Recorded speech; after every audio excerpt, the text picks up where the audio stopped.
team to choose, and I guess I'm up for that now. I've got to say my favorite wrestler of all time has to be, at least from the 80s, is Ric Flair. Flair, to me, it just embodied everything you want in a wrestler. He could take just a guy who was a scrub, who was extremely green, and make him look like $1 million overnight. You saw what he did with Sting in 1988, the Clash of Champions. Sting at that time was fairly green. He just came off an stint with the Universal Wrestling Federation with Bill Watts. He was continuing to grow as a wrestler. And remember, Stevie, Sting and Ultimate Warrior were tag team partners at one point in the 80s. Really? Yes. I totally missed out on that. Blade runners out of everybody. We'll have to, like, YouTube that. Yeah, I'm pretty sure there's a lot of good stuff with that, but they were a tag team in the mid-80s. But my point is that Ric Flair got the best out of everybody he faced. And as a result, and many people don't talk about this, that made Ric Flair a better wrestler. It wasn't just that he was making other wrestlers better.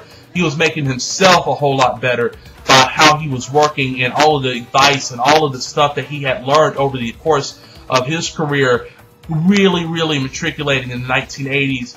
And maybe a lot of that may have been different if guys like David Von Erich didn't pass away in 1984 from World Class, who was highly thought of to be the next champion.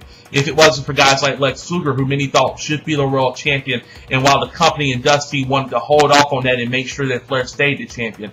There's a lot of ifs and whats, but the bottom line is Ric Flair was a multi-time World Heavyweight Champion during the 1980s. I believe he had a total of 5 world title runs in the 1980s. Just tremendous. And that was back then when 5 titles meant something.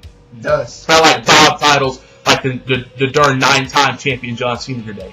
This is when 5-time world champion with multiple year runs meant something. Oh, yeah. And secondly, my favorite tag team has to be the Midnight Express with Jim Cornette. And I'm not going to pick the Midnight Express that many of you know. Specifically speaking of Dennis Condrey and Bobby Eaton. They're still at my top, real close. But I think Bobby Eaton and Stan Lane were just fantastic. I love their chemistry. I love how they worked in the ring. Stan brought a flashiness to him, the 1980s good-looking body, and able to just be a nasty-ass heel if he wanted to. And Bobby, and how many more accolades I can give to this guy. Just a tremendous talent off the top rope for a guy of his size and doing what he did, and the chemistry that those two had. And remember, Stan Lane and Steve Keirn were a popular tag team during the early 1980s in Mid-South as well. The Fabulous Ones, the New Age Fabulous Ones. But, you know, both guys, tremendous tag team wrestlers in their own right. Worked off each other's skills tremendously. Got a lot out of their opponents. And with Jim Cornette as the mouthpiece, you can't go wrong. Oh, God, yeah. You gotta tell me. You ain't gotta tell me that.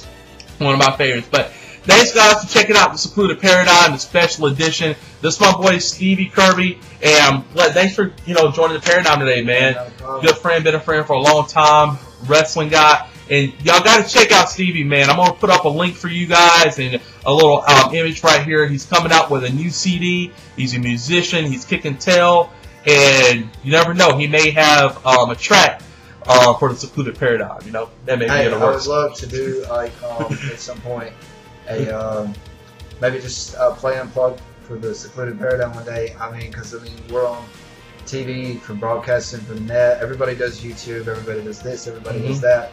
I mean, anything to expose yourself. And with you having access to this, man, we should definitely hook that up at some point soon. Oh, definitely. I know the In Your Head wrestling community would definitely like to hear some of Stevie's tunes. Really cool musician. And, guys, thanks for turning out coming on to the Secluded Paradyme. I've been doing this for a year now. It's hard to believe I've been doing this darn show for a year. Ever since May of 2009, I've been doing this. And, this wouldn't be possible if it was for y'all actually caring about seeing this and really wanting to see this. So, take the time to check it out. Check out some of the new stuff I'm going to be putting up. I haven't forgotten about that episode of Terry Funk that I'm going to do. I'm going to detail Terry Funk's entire career in ECW. He really was the man in ECW, and if it wasn't for Terry Funk, I don't think we might even be talking about an Extreme Championship Wrestling or even an Eastern Championship Wrestling. So check that out. This is your boy Spec, my boy Kirby. You've been watching the Secluded Paradyme special edition of the 1980s in professional wrestling. Peace out, peeps. Credits roll.